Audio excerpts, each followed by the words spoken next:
I want some people in jail. Jail. That's the only way we stop this.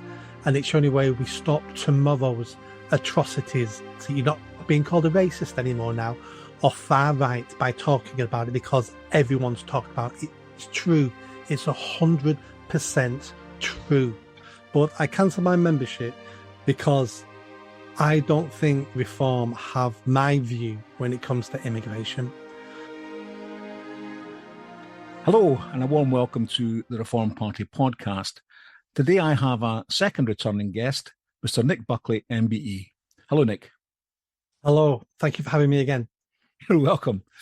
I've got a specific reason for having you today, as I think you have an inkling of, which we'll get round to discussing in a moment or two. But I thought before we did that, just have a quick chat about what's been happening, because it's been quite an interesting few days with regard to the rape gangs, hasn't it? Oh, absolutely. The house of cards is definitely beginning to crumble. Yes, you do get that impression that we're starting to win a few victories and starting to get there.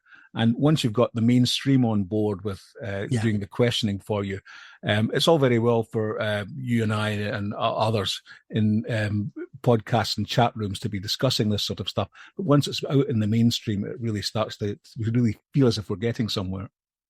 Oh, absolutely. I mean, there's no doubt about it now. There's such a thing as Pakistani grooming rape gangs. 100%. It's, the report says it. The Prime Minister agrees with it. We've got people now online, so celebrities, political commentators, newsreaders. We've got them now going, this is awful. I've been saying this for years about the grooming of girls and the Pakistani Muslim. It's like, no, you haven't. You were the person, a year ago saying it's racist to call them a Pakistani grooming gang, that everybody's raping children, that there is no ethnicity that's overrepresented. In fact, there's a government stat saying that most of the grooming gang pedos were actually white men. And in the Casey report, she actually references that and says, no evidence. Somebody made that up in the Home Office and got it out. And once that lie went out, people started using it. It's the house of cards is coming down. And not only do we have to go after the pedos and deport the foreign ones and lock up the ones who are British born, absolutely. But for me, they're not the priority for me. The priority for me are the top politicians, the top people in the council, and the top police officers who covered this up and allowed this to go on for decades and decades and decades. They'll have reasons. I was scared of being called racist. It was all about community tension. We didn't want any more riots. My boss told me to do it. I don't care what the excuses are. I want to see some top people in the dock, and if we can prove they either, turned a blind eye, anything like that, I want some people in jail. Jail. That's the only way we stop this, and it's the only way we stop tomorrow's atrocities and cover up from happening is by punishing people today. So civil servants today can go, have you seen what happens when you lie? Have you seen what happens when you turn a blind eye or when you lie? I'm not doing that, because you end up in jail, you end up losing your pension. That's the only way we become a better country. I never thought I would hear people say the words Pakistani Muslim rape gangs on the BBC. Did you? Yeah. I mean, it's just incredible. Having said that, I do think there's still efforts going on to minimize things. I saw a Labour woman on TV yesterday, and she's starting to say things like, if it was going on now, it'd be starting online. So therefore, we've got to come down on the online aspect of it. Two or three other examples of ways where she was trying to deflect the attention from the fact of the Pakistani Muslim rape gangs. Oh, absolutely. There would have been meetings in Starmer's office over the last month where they're going, we can't get out of this. We're going to have to look at this. We've seen the draft of this report and it's damning. What are we going to do? We can't cover the report up because Casey won't allow it. We're going to have to admit it. But how much do we admit? How can we contain this? This is an exploding bomb here. There's things we can do to reduce the impact, and they've already started reducing the impact. There's talk already that the national inquiry that they've announced now won't be looking at police officers, civil servants, and politicians and the Westminster. Well, that's what needs to be looked at. It isn't just the pedos, it's the people who covered up the pedos. Why did they cover it all up? For votes. For votes. That's why they did it. And if this inquiry doesn't look at that side of things, then we know this is just another cover-up. But even if it is a cover-up, even if they don't look at that side of things, we're one step further down the road now. They've admitted it.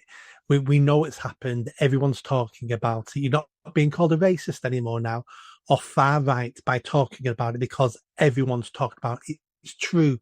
It's 100% true. We know it is. We've got the report. Yeah, Starmer's jumped on his own far right bandwagon, hasn't he? He's had to. There was nothing else they could do. I'm very skeptical of the chances of us really getting any big scalps in this. I think the politicians and the police and the social workers, they all know how to cover themselves. The chances of you being able to pin anything on one specific individual, I don't think it's going to happen. I don't think, no matter who heads the inquiry and so on, I just don't think it will happen. It won't happen under this government. But this government has helped to break the dam. So I'm like you. I don't expect politicians to be in the dock under this government. But we have no idea what government's coming next and what their agenda is going to be. And of course, that's what we're coming on to, isn't it? Yeah. But before we finish this section, it wasn't that long ago. It was only a few years ago where we were told no such thing as Pakistani grooming gangs, no such thing. And then we got some reports, and then the blob, the elite, the government, regardless of government, this has been going on 30, 40 years. All governments are to blame for this. Heavily Labour, but Tories just as much. Then the next thing was, oh yes, some rapes have happened and some terrible things have happened, but it's such a small, tiny number. You can't blame one ethnicity for that. The numbers are too small. Then last year we need to pay these victims compensation. And the government comes out with, there's too many of them. We can't afford it. There's too many of them. It was only a few years ago. There was none of them. And now we can't afford it because there's too many of them. Things have changed at such a fast pace. And the reason why it's changed is the internet, social media, and it's people who've not let this die. The whole establishment wanted this conversation to die. And have put people in prison. Tommy Robinson. There's another guy in prison at the moment who said he's against Pakistani Muslim raping children in this country. He got sent to jail over the Miscommunication Act. So they've been persecuting people. Friend of mine, Raja Maya, up in Oldham, he's been arrested 3-4 times by the police for looking into this, and every case has been kicked out of court because there's no evidence. And when the police release that he's been arrested, this is how sneaky the police are, Greater Manchester Police. When he's been arrested, they put statements out like, Raja Maya has been arrested in connection with the grooming gangs. What does that mean to you? That means there's an Asian name in connection with the group. He's a pedo. Yeah. What they don't say is he's arrested for fighting the grooming gangs, for naming people in the grooming gangs, the politicians sat in Oldham Council. They leave that bit out and just say he's arrested, investigation into the grooming gangs. This was only a year or two ago. These people are sterling possessions of power in Greater Manchester Police. I want them in the dock. I want them answering questions. Yeah, one thing that's occurred to me over it is the fact that so many of the institutions have failed. The social workers, the schools, the police, all of our public institutions have failed these kids.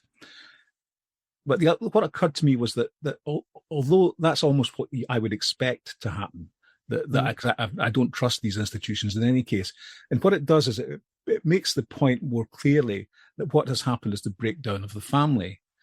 I was thinking, what if my daughter or my granddaughter were, but my daughter or granddaughter wouldn't be in that position because I wouldn't allow it to happen. And that's when I took on the responsibility of having them, then that's my responsibility. Now, where are all the other people who I mean, they need to understand that they need to take responsibility for their own families and not allow the state to interfere with them? Oh, absolutely. Men allowed this to happen. English and British men allowed this to happen.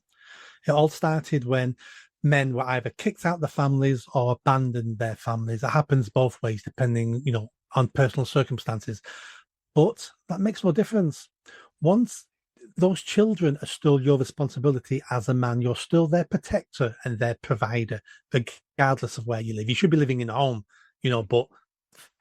but some people aren't. But that then doesn't negate your duties. And if you're a child and you don't have a father living at home with you, you've got a big sign around your head, and that sign says you have no natural protector looking after you. You're on your own.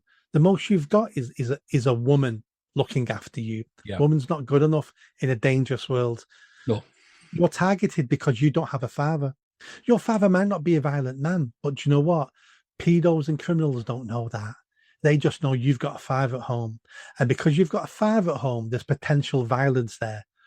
Why would I risk potential violence when there's a child round the corner with no natural protector, who's easy meat, who's all alone, who's vulnerable? I'm going to go after them. Men let their children down in this country. Men on the same streets let their neighbours' children down. Because I tell you what, if this would happen in the 50s, you'd have had English men with baseball bats or cricket bats sorting this shit out themselves. They would have battered people, and that would have sent the message. I had a friend when I was growing up, an old man. He lived around the corner. I became friendly with him. And he knew the cousin. He drank in a pub in Gorton where I think it was the cousin or the brother of one of the Moors murderers drank. This guy had nothing to do with the Moors murderers.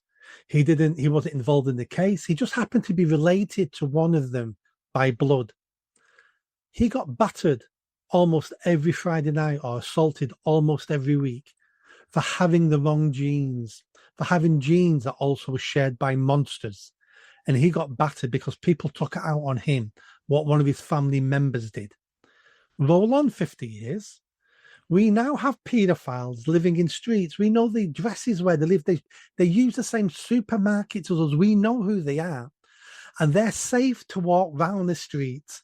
They've already been convicted. The pictures are in the paper. We know who they are. And not one of them has ever been assaulted. Why?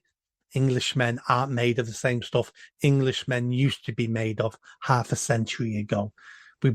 Even though they're to blame, and they are to blame, and we need to punish them.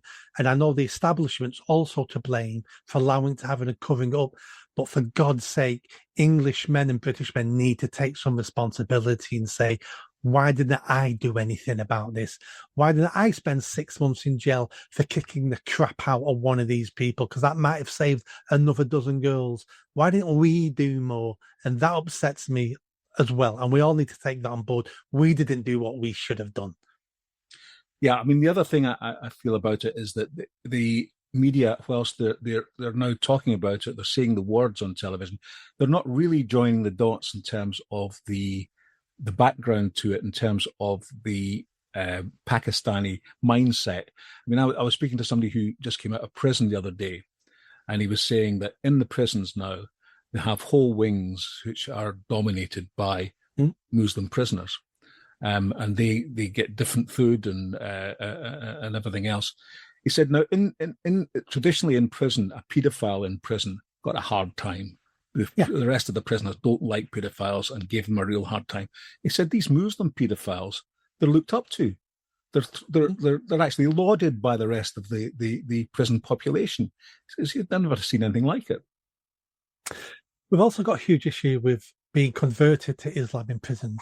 Because you go to a prison, you're scared of being knifed and beaten up. So you join Islam, you convert because you're then protected by the Islamist in the jail. Yeah. And you're right.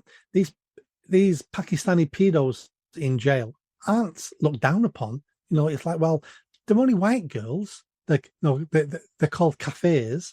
It's not a problem. You want to do it to a Muslim girl, but it's okay doing it to them.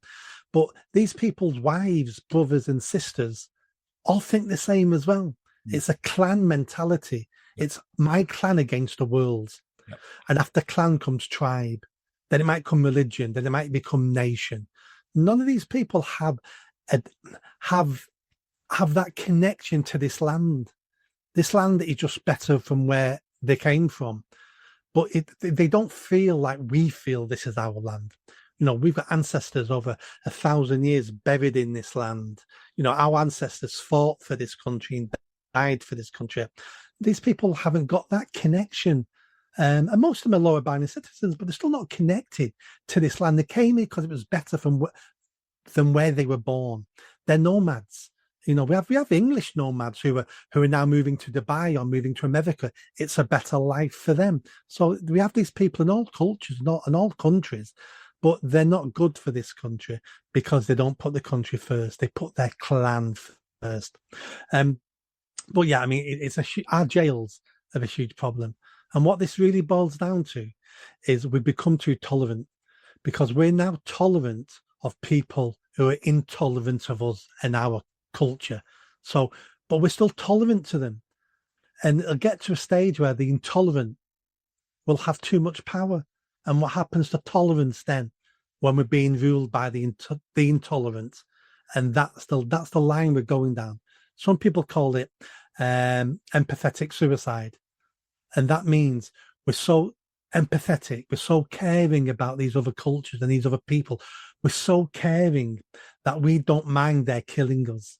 We don't mind their coming to our country and bankrupting us. We don't mind their coming here, raping and killing and assaulting us. We don't care because it's not their fault. If we can only engage with them more, we want them to be more like us and we've got to be sympathetic to them. It's like, no, that's what the dodo did. The dodo lived on an island and didn't know what an enemy was, didn't know what a predator was. So they would walk up to humans, to sailors, and the sailors would go, yep, pick it up. That's for tea. And we ate them all to death because they had no idea what an enemy was. And that's what we're doing in this country. We've had it too good for too long with no wars that we think the natural state of play in the world is what we have now. We think all these foreigners are just like us, think like us and want the same things as us. They don't. They're not completely different because, you know, we're still the same species, but, you know, they're very different to us. They have a different mindset. And I'm not saying that's good or bad. I'm just saying that's factual. They want different things to us. They think things differently to us. And we've invited them into our sheep pen and we wonder why they're eating us because the wolves. And we haven't got it yet. Some women are beginning to wake up because women promoted a lot of this stuff because they're a lot more empathetic and pink and cuddly than men. And men went along with the women. But women are waking up now and going, sexual assaults have doubled, tripled in the last 10 years. Rapes are going through the roof. And you look at the stats, Afghans and I think it's Somalians are raping women in this country 20 times the rate that a normal British person does. Yeah. A foreigner in our country commits sexual assault 3.5 times more than the average British person does. Well, I read the Casey report when it came out the other day, you know, just as almost as it was happening. And when I read it, I read through it, I must have missed something here because I couldn't really understand what had panicked Starmer to the extent that he'd done this complete U-turn and said, yeah, we're going to have a national inquiry now. I couldn't work out what it was, but apparently there's a bit in there which states that the asylum seekers are committing offences, rape offences against kids as well. Now, that I think must have been the bit that panicked him and persuaded him to announce the inquiry. Do you not think? Yes, but there's also something else. There's a solicitor in London called Robin Tilbrook, who's put legal papers in to force Keir Starmer to answer why he's not having a national inquiry. So he put him in months ago. And the deadline for him to legally have to answer this was the day the inquiry was announced. Right. Now, it might not just be, it might be a combination of different pressures coming, but he was going to have to answer to judges about why he's not initiating an inquiry. That would have been hard work. So it's pressure from everyone. Also, he also is being told we're at boiling point. The UK is a pressure cooker. You've seen what's happened in Ballymena. It's going to kick off. You know, it's talk of civil war. Important people talking about civil war, and he may be told, "You've got to release a bit of steam here. If you don't release steam, there's going to be mass violence on your watch," and that's what he doesn't want. So it might just be a bit of steam. I'm not sure it's not counterproductive though, because all of this getting the what happened out in more and more and more people hearing about it, I think that's going to stoke things up even more. Do you know? It will, but we all know about it anyway. And at this moment in time, he's not been in power for 12 months yet. At this moment in time, you'll see the pivoting. The pivoting will be Tories. Tories were in power 14 years, didn't do anything. Absolutely correct. They did nothing. But I think he's going to have survival strategies that are beginning to run now. He knew he had to do something. And you look at the distraction now, the blame game, and there's going to be a plethora of different things the government, the elite, Westminster start doing now to muddy the water, to pass the blame. This isn't the solution we want. This isn't the hands up, you caught us, we're guilty, punish us. This is we've been forced to admit this. We don't want to admit anything else, and now we need to muddy the water so no one else can see what's going on. Yep. Okay. Right. Let's move on, because I want to tell you, Nick, we've had a few chats now, and I think generally we see eye to eye on most things. But I have to tell you, I'm very disappointed in you. And the reason is that I read your Substack the other day, and in it you're threatening not to rejoin Reform UK. And I'm here to try and persuade you that would be a big mistake. Do you think I'll be able to do it? No, but there's a decent conversation we can have through this. For people who have not read it, what I've basically said is I've now resigned my membership for these reasons. I've also said that I'm still going to vote for Reform unless something better comes along, because Reform are still, looking at all the parties, are still the best chance of some change. Not all the change I want, not everything I want, but no one ever gets everything they want. Right. So I'll still be voting Reform at the moment, but I cancelled my membership because I don't think Reform have my view when it comes to immigration. And that was because of 3 statements by the 3 most powerful people in Reform within a 10-day period. And we had Richard Tice on TV being interviewed, stats were put to him that in 40 years, the UK will not be a majority white country. And he didn't want to have the conversation. And he said something like to the reporter, I think it was GB News reporter, you people are always going on about this, looking at those stats, you're always going on about this.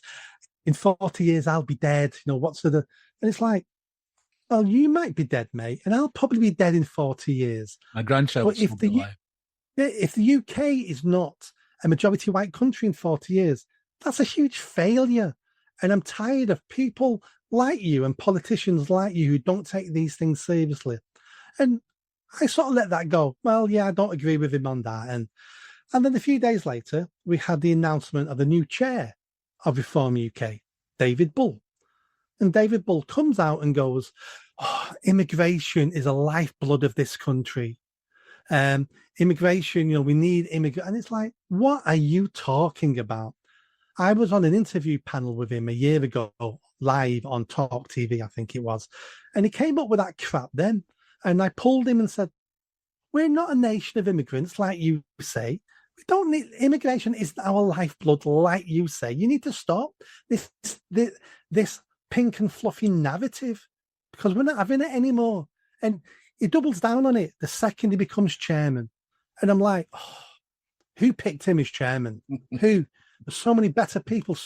He's got some great ideas on the NHS, You should listen to him talk about the NHS. Some fantastic ideas. Absolutely agree with him on the NHS because he's been a doctor. He understands it.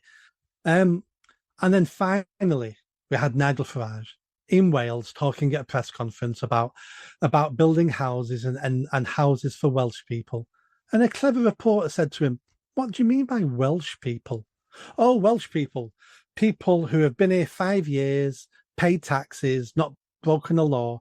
It's like, they're not Welsh people. You're Welsh if your DNA tells you you're Welsh. Now, and I'm sure it doesn't matter what I think. Those three things in the space of 10 days made me realise Reform UK have some great policies. Some things I don't agree with, but you never get that in any party. Some great things, no net zero, leaving the ECHR. They're against illegal migration, but who isn't against illegal migration? But I realised you're a pro-migration party. You're pro-legal migration. You want to control it better, but you're still pro-migration. Always talking about high skilled. We want high skilled. And that's when I realised I don't want to be a member of this party anymore now. But listen to me, Nick. I mean, the point is that these people you're talking about, Richard Tice and David Bull and Nigel Farage, are not Reform UK. There are 230,000 members of Reform UK. That's who Reform UK is. I don't know what contacts you've had with your branch in in Warrington. Warrington, yeah. But I mean, we've got 150 members that regularly turn up at meetings and so on. That's Reform UK. Now, if you don't like what people are saying at the top, and some of the stuff I don't like either, and what you have to do is to get involved in the party and fight for your view within the party, so that and because there are plenty of other people who take a more ethno-nationalist view of immigration than the Reform UK does. So come and get involved in the party and fight for that strand. Fight if you think Rupert Lowe has got better ideas than Farage, then come and promote that from within the party. But what you don't do is to say, somebody said something I don't like, so I'm going to throw my toys out the pram and walk away. Because I'm disappointed from 2 points of view. Firstly, that you are the kind of person that Reform UK needs, obviously, and I'm sure that if you were to stay and work within the party, that very quickly you would push your way to a point whereby you would probably be appointed as a candidate for government. So we need you, but also you need reform, because you must understand that it's all very well doing podcasts and talking to people. You've fought as an independent before in Manchester and for the mayor, and you know how difficult that is. You need reform. You need the umbrella. You need the amount of clout that reform would give you in order for you ever to be elected to anything. And so therefore, you know that the only way you change things is through power, and the only way you're going to get power is through reform. So you can't leave. I completely agree with you. Everything you then said is spot on. The only caveat is, the supporters of reform are amazing. They're all like me and you. They all want change. They're all sick of the country dying. They can see what's going wrong. They all want change. At this moment in time in reform, there's no mechanism for us to have the say we need to have the say. It's basically, I'm not criticizing reform for this, because brand new party, year old, blah, blah. This is not a criticism. And for people watching this going, Nick Buckley now is going to be a critic of Reform UK. No, I'm not.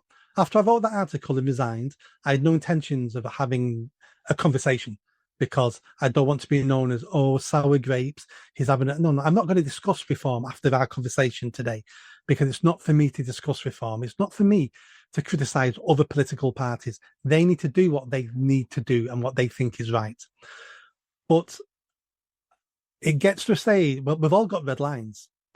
And that was my red line. My red line is, as a party being led by the top, which is still a one-man band. It's a Nigel Farage show at the moment still.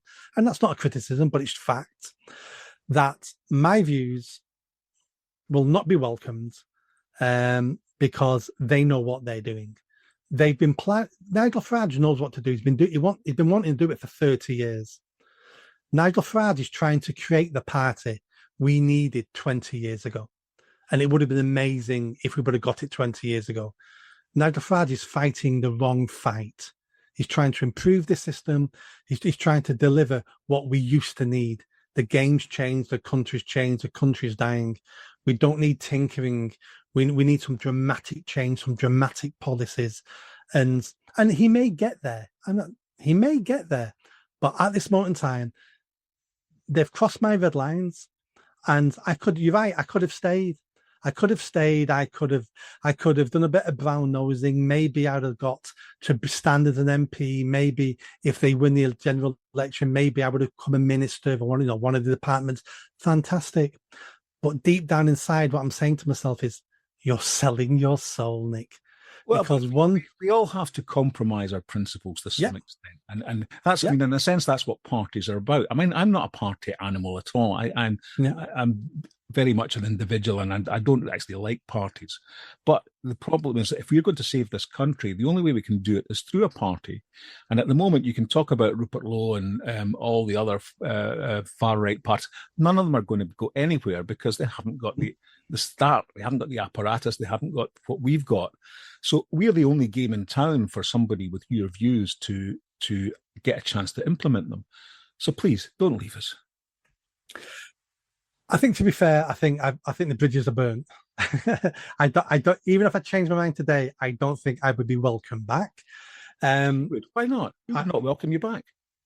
Oh, you're seeing the abuse I've had online. I don't think I would be welcome back. No, I mean,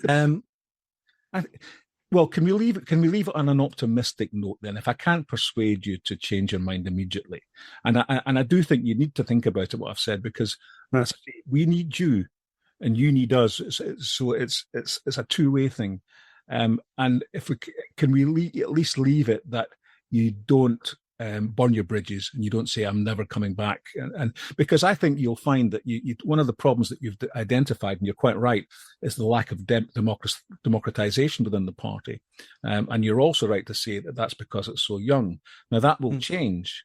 So could we leave it that if the democratic channels are opened up, and I can see them actually within the party starting to open up already, once they're opened up again and there is a more coherent way whereby we can push our views up to the top and have them reflected, would you consider rejoining at that point?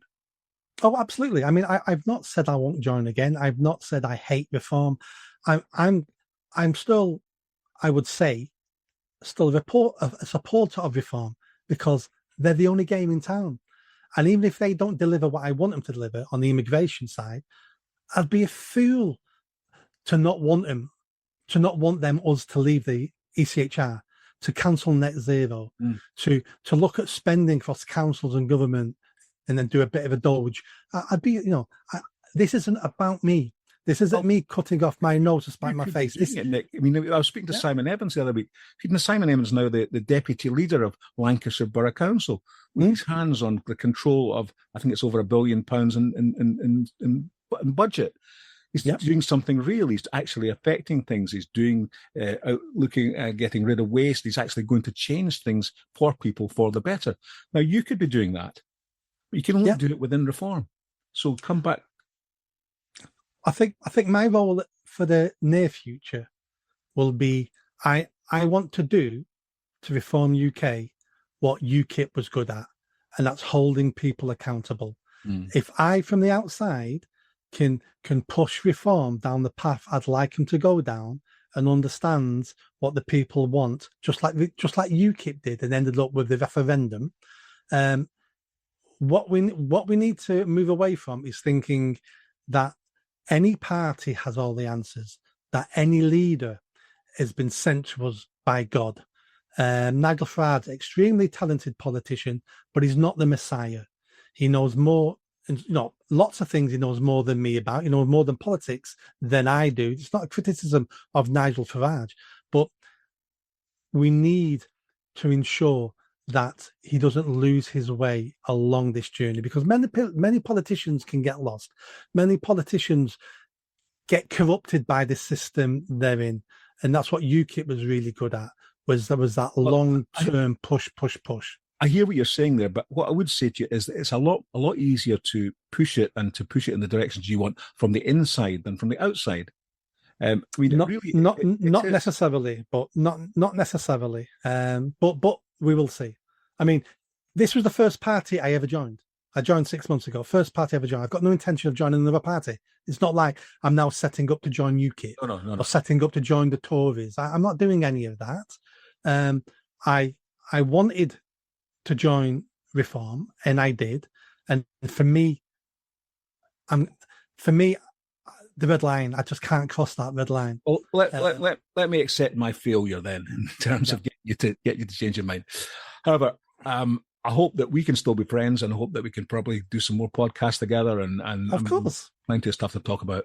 Like I say, I wish Reform well. I'm actually going to vote for it. If there's a general election tomorrow, I'm voting Reform. If there's a council election tomorrow, I'm voting Reform. So but that's all very well, but I want you to be mayor of Manchester or in charge of the Department of Energy. I want you to be doing something that your abilities make you capable of. And you can only do within a party. Yeah. And that's the paradox, isn't it? The paradox is how much of your soul do you sell in the hope you're going to do some good? I don't think I've got a soul anymore, Nick. Yeah. Well, a good example is let's look at Jess Phillips. Jess Phillips has spent her career being a gobby cow, which is, I don't mean that in a derogatory term. I've worked with lots of women like Jess Phillips, and having a big mouth gets things done, especially in local communities. She spent her political career mouthing off about what she wants doing and how she's going to look after women and girls and stop violence against women and girls. And she got to the top. She's now sat on the front bench, has a ministerial role, a fantastic pension, everything. What's she done with it? Because she's had to sell her soul to get there. She now cannot use the levers of power to do what she's always wanted to do, because she knows she has to do what she's told by Keir Starmer, by the Blob, by the elite, by her party. And now I'd say to Jess Phillips, what was the point of your journey? What was the point of you getting there? Because once you start selling your soul a little bit at a time, eventually there's nothing else. And you end up the person you were fighting against 20, 30 years ago. And that journey is not for me. Well, I certainly wouldn't want that to happen to you, Nick. Yeah, but it happens to many people. Yeah. And unless we're constantly aware of it, then it happens. And that's why we need to have red lines. And I was quite willing to put up with a lot of the stuff in Reform because they were new. You know, I never commented on the Rupert Lowe stuff. People with big personalities will fall out between themselves, and there only can be one leadership. I get that. I didn't have a problem with Zia Youssef being brown Muslim. I thought it was a great having a patriotic Muslim man in the party. I thought that was fantastic. Didn't have a problem with the party not being democratic and being a Nigel show at the moment, because things take time to change. Didn't have a problem with the Reform being a limited company. Well, do you know what? That'll take years to change. I can imagine the hoops you've got to jump through to turn that into a proper democratic political. Didn't have a problem with any of those things. You know, you were talking there about, Jess Phillips selling her soul, and I agree with you entirely. And there's a lot of souls that have been sold very cheaply in the Labour Party. But I don't think I quite see the correlation between selling your soul and having a spokesperson for the party say something which you disagree with. In fact, I disagree. I mean, I thought David Bull was actually, of the three that you mentioned, Bull was actually the worst, because to just have been appointed chairman of the party and then to turn around and say immigration's the lifeblood of the country. I mean, just from a political, it's so clumsy. It's a foot in the mouth, isn't it? How can you be so stupid as to say something like that? I have to say, I mean, you say you've met him before. I've not really met him. I've seen him quite a few times, and he's never seemed to me to be the kind of have the gravitas that the party needs at that kind of level. But that's just me. Well, at least he was honest. At least he was honest and told us what he thinks. And we don't, let's give him some credit for that. We don't get many politicians who are honest. I've had so many messages since I resigned telling me, Nick, you shouldn't have resigned. They don't mean it. They're saying that to make sure they're not called racist. But when they get into power, then I went, so you're telling me they're lying to the British public? So and you want me to trust them because you're telling me don't worry about it. They're lying to us all. You know what? It's like none of this makes sense. You know, I don't want my politicians to be liars, even if they're lying and I agree with them lying. I don't want politicians to be lying, and I don't think they are lying. You know, all three men will be honourable. There's a balance to be struck, isn't there? You know, because I mean, I could say certain things for quite now that I believe. And I know fine well that I could never sustain those things within the party because it would just be so unpopular that it wouldn't work.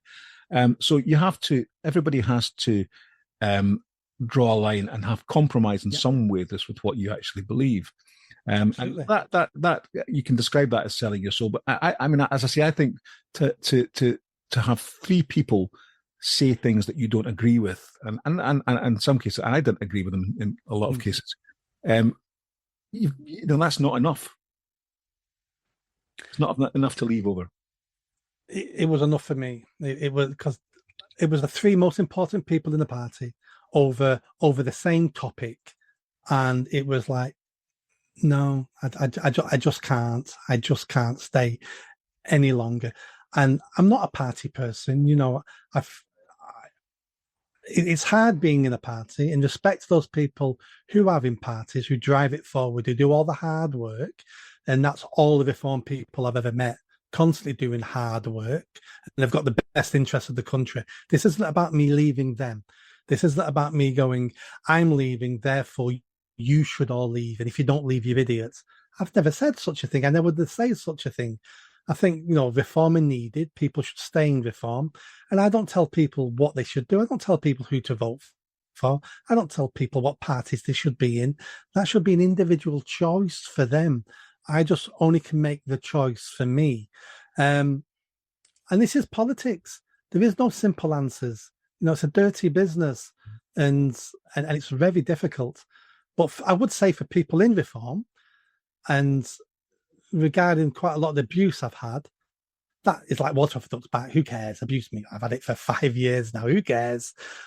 But I'd like to say to those people, have a think about why you're supporting reform. Because first of all, you're coming across a bit like a left-wing lunatic, as in, they're fantastic, they do nothing wrong, I don't want to listen to anybody else with any criticisms of reform. Because what you really need to be is a supporter of reform, a member of reform, and do what you've just said. Be self-critical and do it from the inside. And make sure your leaders aren't taking the party down the wrong path. Making sure they're doing the right things and hold people in power to account. Because that's how the Labour parties failed. That's how the Tory party failed. Because their members were too ideological and wouldn't hold anyone to account and wouldn't criticise and wouldn't self-criticise. Be self-critical about what you're trying to achieve and still support reform and still work for reform. But avoid being a sycophant, avoid being brainwashed into, this is the only way we're going to save this country, and And it may be, but do you know what? You don't know if that's true or not. And we need to be better citizens, and we need to be better members of political parties, and we need to do our job in that party by holding the leadership to account. And I'm sure many reform members are trying to do that, and good on them. We will. I mean, you take a couple of examples that of things I've not been happy with that have happened. He said he wants to do this, rescind the 2-child benefit cap. I'm not in favour of that. He said he wanted to. He was all the fuss about the winter fuel allowance. I don't think there should be a winter fuel allowance. But I'll probably be in a minority. Well, I'll be unpopular if I were. And this is part of the problem where we've got to with politics now. You can't say anything that's true if it's unpopular, because you won't get elected. And if you don't get elected, then you can't do anything about it. So you have, and you were saying you should always tell the truth, but you have to sometimes be economical with the truth in order to achieve your objective. And without power, we can do nothing. Yeah, the difference between being economical with the truth and outright lying. This Labour government have shown us that they outright lie. They lie to your face. Even they even know that you know they're lying, and they don't care. They will just lie and lie. I've never seen a government like it. You know, the Tories would lie to us, but they would dress it up. They would twist the truth. It was still a lie.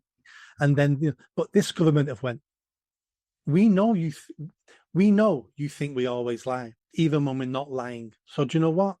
We might as well just lie all the time because you think we're lying anyway. The blatant lies that they've come out with is absolutely shocking.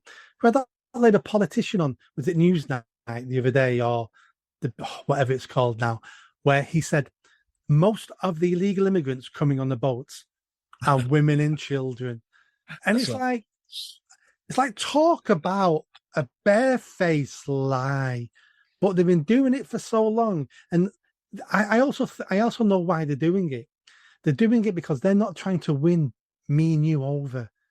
They're trying to keep their base, a very small base, happy, and that small base believe their lies. So they're just trying to keep their base happy, knowing everyone else knows they're lying, and that's because we're splitting into tribes. That's because you can win a landslide now on 33% of the vote, 20% of the electorate. You can win a landslide, and until we tap into the 40% of people who don't vote at general elections, that's where the future of the country lies. The 40% of people who have given up, and I'm not sure anyone's really going after them like they should be, because they're the kingmakers. I think we're starting to get there with those 40%. And I mean, although you say Labour have lied to us and they've got power through it, I agree with you. But I think we both know there will be a reckoning in 3 years' time, because it's impossible to see that. Well, we know everything's going to be worse by then, economically and in every other way. And so in 3 years' time, there's no possibility that Labour will get elected again. There's no possibility that the Tories will come back because they're almost extinct already. So, and in a sense, it's been a bit easy for us. And I worry about that sometimes, that with all the absence of any obvious competition, we should actually be doing better than we are, I think. Okay, we're doing, 30% of the polls are getting around there. But with with considering what the other parties are like, I'm not sure we shouldn't be doing better than that. Yeah, it's a very good point. And we're still not sure how popular Reform are, or how much of that vote for Reform is we still despise Labour and Tories. So there's lots of unanswered questions out there.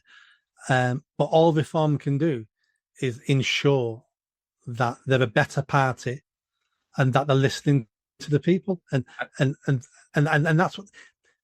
There's no point winning there's no point Reform winning and being a slightly better version of Labour and the Tories.